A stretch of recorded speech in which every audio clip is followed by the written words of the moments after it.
కుంభం వారికి గనక చూసుకున్నట్లయితే రాశిలో రాహువు యొక్క ప్రభావం ఉంది కుంభం వారికి. మరియు అదేవిధంగా రాశిలో రాహువు యొక్క ప్రభావము రెండవ భావంలో ఈ యొక్క శనికుజుల యొక్క కలయిక ఉంది రెండవ భావంలో కుంభం వారికి. అలాగే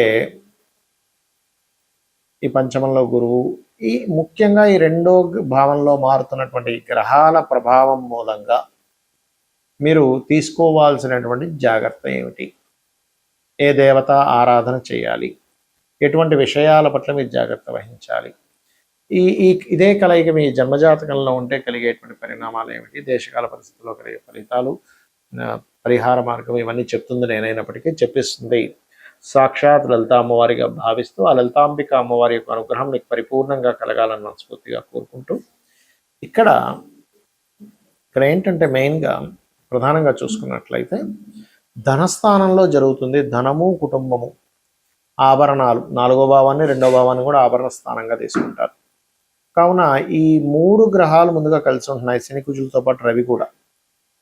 కాబట్టి ఈ 3వ భావంలోకి 2వ స్థానంలో ఉండే గ్రహాల్లో 3వ భావంలోకి రవి మారిపోతాడు 14వ తేదీ నుంచి.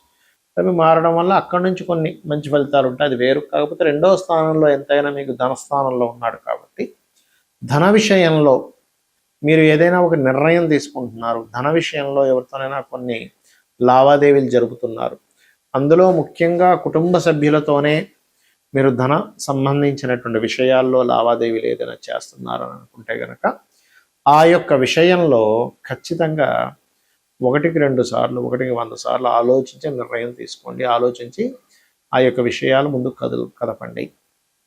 అలాగే ఇక్కడ ఎవరికైనా పంటికి సంబంధించిన ఇబ్బందులు ఉన్నాయి, కంటికి సంబంధించిన ఇబ్బందులు ఉన్నాయి, ముఖ్యంగా పళ్ళకి సంబంధించిన ఇబ్బంది ఉన్నట్లయితే దీని ప్రభావం అనేటువంటిది చూపిస్తుంది, గుర్తుపెట్టుకోండి.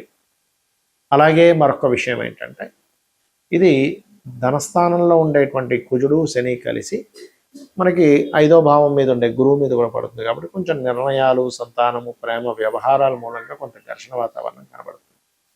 అయితే ఇక్కడ 2వ భావంలో ఉండేటువంటి శని కుజుల యొక్క ప్రభావం ఏదైతే ఉందో, కలయిక ఏదైతే ఉందో, మీకు ఏలినాటి శని యొక్క ప్రభావాన్ని ఈ కుజుడు కలిసి ఉన్నందుకు తగ్గిస్తాడు ఈ 45 రోజులు.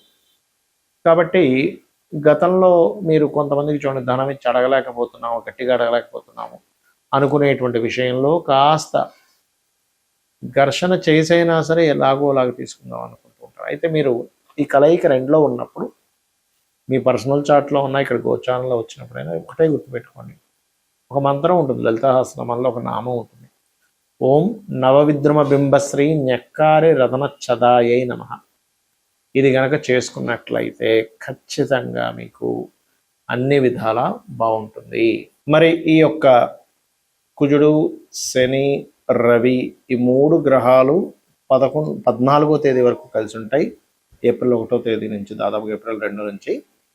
మరి ఈ రవి 14వ తేదీకి మారిపోయిన తర్వాత ఈ 2 గ్రహాలు అయితే కలిసి ఉంటాయి 45 రోజుల పాటు దాదాపుగా, అంటే మే 15, 16వ తేదీ వరకు కూడా.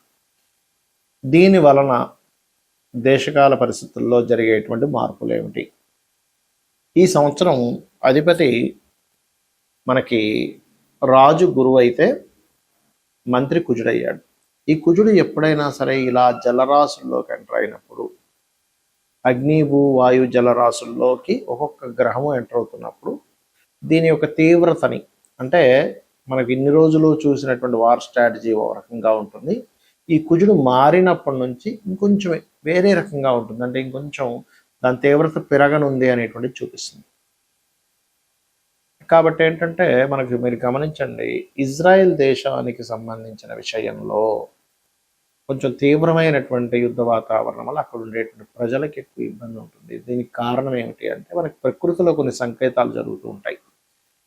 ఆ యొక్క ఇజ్రాయెల్ దేశంలో మీరు నిన్నో మొన్న చూసుకున్నట్లయితే కాకుల యొక్క సంచారం అధికంగా జరిగింది, విపరీతమైన కాకుల సంచారము. ఇజ్రాయెల్ జెండాని కాకులు పట్టి లాగుతున్నట్టుగా ఒకటేసారి కాకులు దాడిలాగా, ఇవన్నీ ఏంటంటే మనకి రామాయణ మహాభారతాల్లో కూడా కాకులు కానీ గ్రద్దలు కానీ ఇలా సంచరిస్తున్నప్పుడు దీని యొక్క ప్రభావం ఎక్కువగా ఉంటుంది. మీరు అందుకనే ఇక్కడ చెప్పేది ఏంటంటే ఈ ముండే ఆస్ట్రాలజీ పరంగా ఇలా తీవ్రంగా ఉంటున్నాయి అన్నప్పుడు సామాన్య ప్రజలు మరింత జాగ్రత్తగా ఉండాలి, రకరకాల యుద్ధాలు జరిగేటువంటి దేశాల్లో ఉండేటువంటి వారు.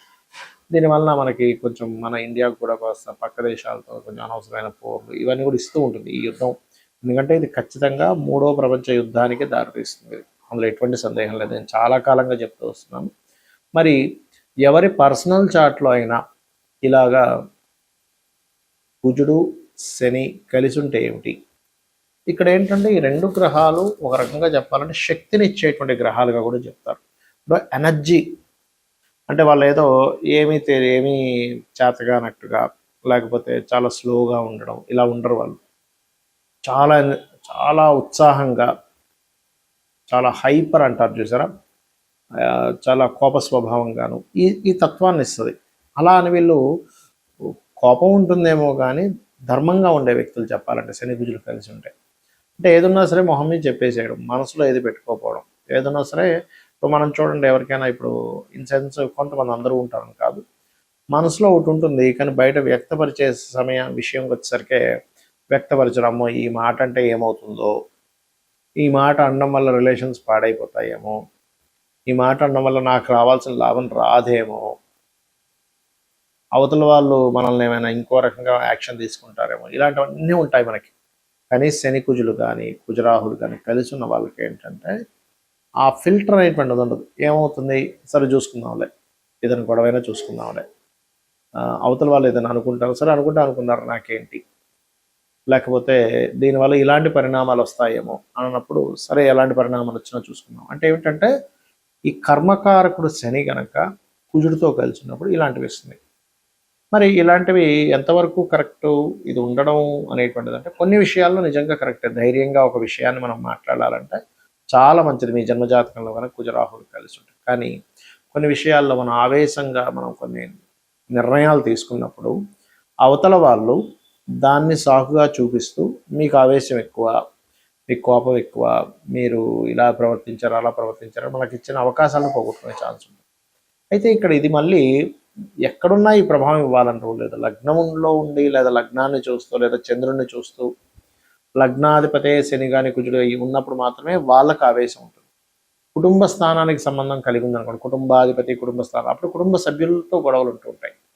3లో ఉంటే పరాక్రమం ఎక్కువగా ఉంటుంది, అన్నదమ్ములతో గొడవలు ఉంటాయి. 4వ స్థానం అనేటువంటిది కనుక ఈ శని కుజుడు కలిసి ఉంటే మీరు ఏదైనా ఒక ప్రాపర్టీ తీసుకునేటప్పుడు ఆ యొక్క విషయాల్లో ఎటువంటి ఫలితాలు ఉంటాయనేటువంటిది, కొంచెం గొడవలు జరుగుతాయనేటువంటి చెప్తూ ఉంటుంది. అంటే కొంచెం వివాదాస్పదమైనటువంటి భూములు తీసుకోవడం లాంటివి జరుగుతూ ఉంటాయి. పంచమంలో కనుకుంటే కాస్త సంతానం అటువంటి ధోరణి కలిగి ఉంటుంది. 6వ స్థానంలో కలిగి ఉంటే కనుక కాస్త శత్రువుపై జయం ఉంటుంది. కాకపోతే నిత్యము ఎవరితో ఏదో ఒక దాంతో గొడవలు ఉంటూ ఉంటాయి. 7వ స్థాన సంబంధం ఉంటే జీవిత భాగస్వామి యొక్క స్వభావం అలా ఉండొచ్చు. బట్ ఆ సప్తమాధిపతి మళ్ళీ శుభగ్రహాలతో ఉంటే స్టార్టింగ్ అంటే మొదట్లో అలా ఉన్నా తర్వాత వాళ్ళ యొక్క స్థితిగతులు అవి మారుతూ ఉంటాయి.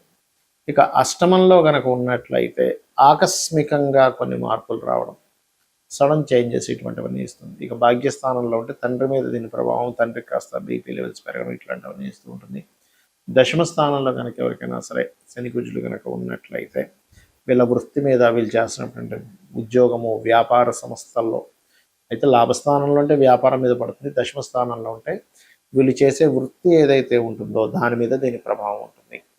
ఇక ద్వాదశంలో కనుక ఉన్నట్లయితే దాని యొక్క ప్రభావం దేని మీద ఉంటుంది ఏమిటి అని చెప్పి చూసుకున్నట్లయితే ఇక్కడ ఈ స్థానము ఏదైతే ఉందో 12వ స్థానంలో ఇది తండ్రి యొక్క ఆస్తి మీద, వివాహ జీవితం మీద ప్రభావం ఉంటుంది. మరి దీనికి ఏమిటి, ఎవరికైనా ఇలా ఉండి ఈ యొక్క ప్రభావం మీరు అనుభవిస్తున్నారు అన్నప్పుడు మీరు నవగ్రహాలలో ముఖ్యంగా శని కుజ గ్రహాల దగ్గర ఇంకా ఇంకొక పాపగ్రహం ఏదైనా కలిసిన, ఉదాహరణకు రాహు కూడా కలిశాడు, అప్పుడు ఆ 3 గ్రహాలకి దీపారాధన చేయండి.